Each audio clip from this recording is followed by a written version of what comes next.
Bueno, este es el cuarto video dedicado al contexto histórico del periodo de 1640 a 1700, que está vinculado a la introducción y el primer auge del barroco en la Nueva España.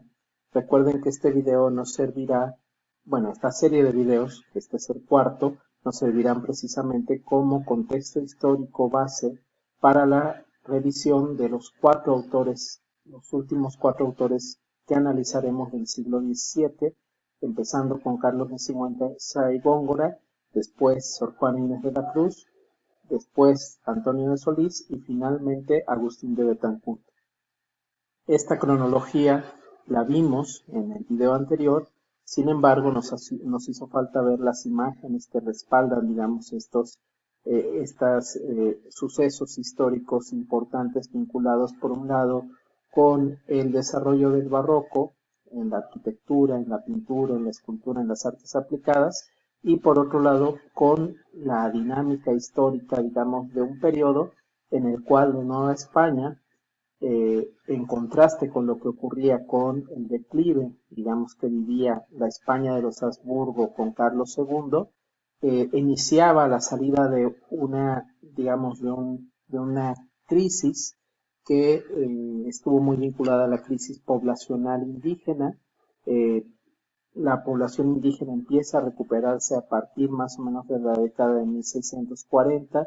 y por otro lado también a fines del siglo XVII, vinculados con el auge de las ciudades de Puebla, otros centros urbanos que empezarán a despegar como Querétaro mismo, y por supuesto con la recuperación de la Ciudad de México después de su crisis de la primera mitad del siglo XVII, llegará una nueva oleada de españoles y de europeos en general al territorio novohispano. Y por supuesto, todo esto se ve reflejado en la consolidación de una cultura criolla en la cual los representantes como Carlos de Sigüenza y Góngora y Sor Juana Inés de la Cruz dan pauta para entender los alcances de esta cultura intelectual que ya se había forjado a partir del siglo XVI en la Nueva España, y que en esta etapa tiene ya su expresión consolidada. Entonces, estamos con, estas son las portadas gemelas de lo que fue el templo conventual, el templo del convento de las Carmelitas Descalzas de Santa Teresa la Antigua, con estas muy hermosas portadas pseudo-salomónicas, realizadas por Cristóbal de Medina Vargas, un importantísimo maestro constructor que trabajó particularmente en la capital, vinculado con otros grandes nombres que trabajaron en Puebla, como Diego de la Sierra. Y aquí vemos precisamente las primeras portadas salomónicas en exterior del barroco novohispano. Juan Montero, menos conocido, llevará a cabo lo propio eh,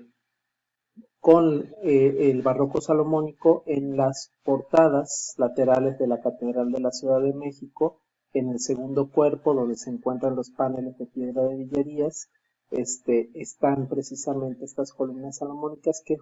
junto con las de Santa Teresa la Antigua, pues son las primeras columnas salomónicas que se desarrollan en exterior. Esto también sucederá en el caso de Guadalajara, en San Francisco, en el templo de San Francisco, que data aproximadamente de 1682 a 1689. En 1680 se inaugura este santuario, el santuario de Guadalupe en Querétaro, que, como decíamos, es una paradoja, pero es el primer templo monumental dedicado a la Virgen de Guadalupe realizado en Nueva España, porque aunque ya se habían hecho dos o tres capillas prácticamente en el Tepeyac, todavía eran de tamaño relativamente modesto. Este templo va a ser un acicate para que la Ciudad de México posteriormente inicie las obras, comandadas por el maestro constructor Pedro de Arrieta, de lo que hoy llamamos la antigua Basílica de Guadalupe, que fue la Basílica de Guadalupe, el primer gran templo monumental dedicado a la guadalupana, en el lugar donde se dieron los hechos de las apariciones. Bueno, este templo, que fue además sede de la orden prácticamente de Guadalupe, la primera orden novohispana que se fundó ya en el siglo XVIII-XIX, no recuerdo muy bien la fecha,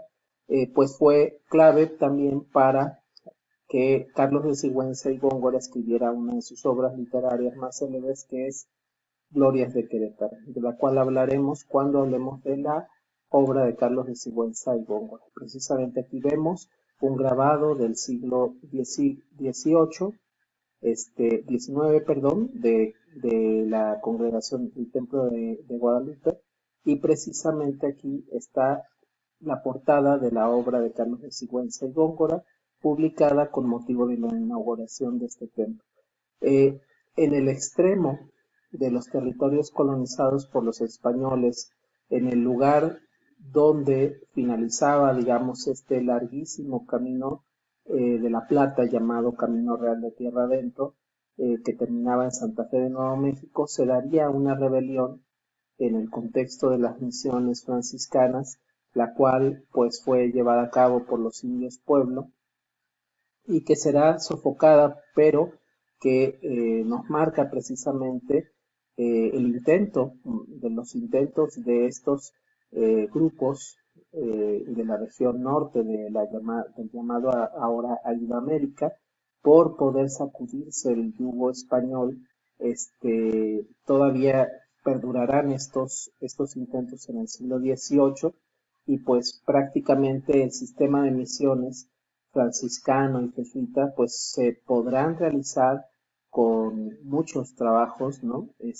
Por supuesto con una resistencia natural entre los indígenas, y bueno, en una etapa en la que seguía la colonización del territorio en franca expansión.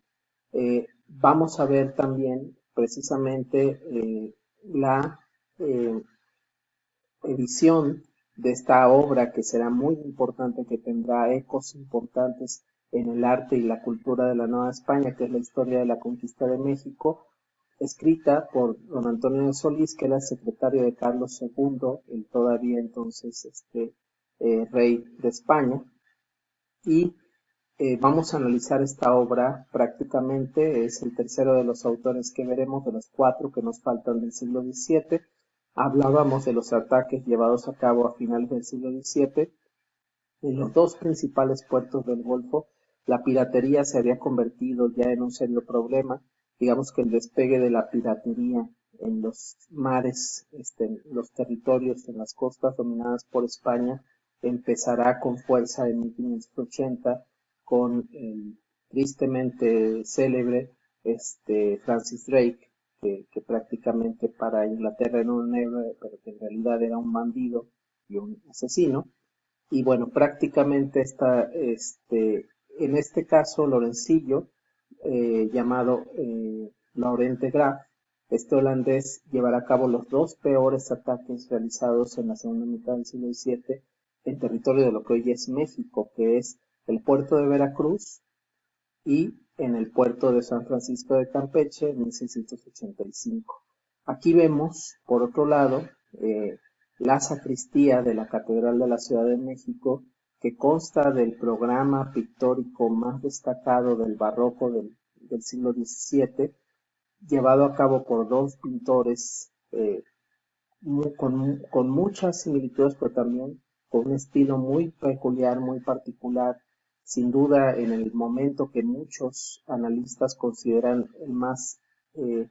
de mayor alcance de la pintura novohispana, finales del siglo XVII y principios del siglo XVIII,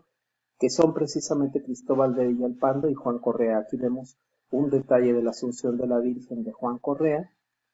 y aquí vemos un detalle de la serpiente dorada y de la transfiguración de Cristo de Cristóbal de Villalpando, y el muy famoso San Miguel, la apoteosis, la exaltación de San Miguel Arcángel de Cristóbal de Villalpando. Esta será la última diapositiva de historia, a ver si nos alcanzamos a terminar. Cristóbal de Villalpando precisamente pinta la primera gran obra del barroco ilusionista, o de la cuadratura, como le llaman precisamente en Italia, este barroco monumental que pinta en grandes secciones, digamos, de los techos y de los muros de las iglesias,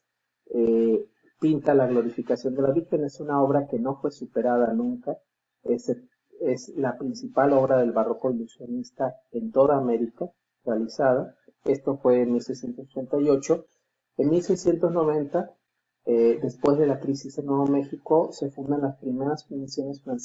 franciscanas en Texas a partir del muy famoso, muy importante colegio de propaganda de la fe de la Santa Cruz, del convento de la Santa Cruz de Querétaro. Esto tendrá repercusiones importantes en la expansión colonizadora y también en el arte. En 1690 se concluyen las obras de la Capilla del Rosario, que pues es la máxima expresión del barroco talaveresco, que fue, como dijimos, la primera gran expresión regional del barroco en Nueva España. En 1692 tiene lugar un motín por parte del pueblo llano que va a terminar con el incendio del Palacio de la Audiencia, del Palacio Virreinal, de lo que ahora es el Palacio Nacional, y que arrasará con parte de los archivos, los cuales, arriesgando su vida tremendamente, Carlos de Sigüenza Góngora tratará de rescatar, y de hecho, gracias a él se rescataron algunos documentos al él arrojar desde la planta alta, que estaba en llamas, parcialmente, documentos y otros elementos a la acequia. Ya ven que en la sección que daba hacia la calle de la Gran Acequia, que queda en donde está ahora el edificio del Distrito Federal, bueno, de lo que era el departamento del Distrito Federal. En 1695, Cristóbal de Villalpando pinta una vista a ojo de pájaro de la Plaza Mayor de la Ciudad de México, donde queda consignado precisamente los daños de este motín en este edificio, y que se trata de uno de los primeros grandes óleos de representación, digamos, de paisaje urbano realizados en la pintura novohispana. Se da una epidemia de cólera que precisamente cobrará la vida de Sor Juana Inés de la Cruz en 1695, y en 1700 cierra el siglo con la muerte sin herederos de Carlos II, que desatará la Guerra de Sucesión Española, de la cual hablaremos en más detalle por todas sus implicaciones internacionales y por todas sus implicaciones históricas, culturales, sociales, que definirán el siglo XVIII en América, ¿no? Con la llegada posteriormente de la dinastía borbónica. Aquí vemos esta gloria de la pintura, que es la cúpula de la Catedral de Puebla, pintada en 1688 por Cristóbal de Villalpando, que es la glorificación de la Virgen María y del Santísimo Sacramento. Sí, ya dijimos, una obra insuperada del barroco ilusionista en América. Vemos aquí una de las misiones de Texas, la de San José de Aguayo, que tiene una muy bella portada barroca del siglo XVIII, una de las fundaciones llevadas a cabo en el siglo XVII por los franciscanos, a partir del Colegio de la Santa Cruz, de lo que se llamaba los colegios de propaganda de la fe de los franciscanos. Y aquí vemos otra gloria, que es la Capilla del Rosario, con su muy destacado programa de yeserías y de pinturas. Estas pinturas que son prácticamente una de las grandes obras del barroco de la escuela poblana de pintura, entre las cuales tuvieron grandes nombres como Miguel Jerónimo Zendejas. Aquí vemos parte de presidente de las pinturas, la coronación de la Virgen, la pintura donde se puede ver de este lado el daño ocasionado por el motín de 1695, en el que Carlos de Sigüenza y Góngora arriesgará la vida para poder salvar parte de los archivos y documentos guardados en el Palacio de la Audiencia, esto que ahora es el Palacio Nacional. Vemos la Plaza Mayor, el Parián, y la Catedral y la Plaza del Volador. 1695, con la epidemia de cólera, tristemente se llevará a Sor Juana Inés de la Cruz, todavía muy joven, todavía con un gran legado literario seguramente por esperar. Y finalmente el mapa de la guerra de sucesión española, del cual habla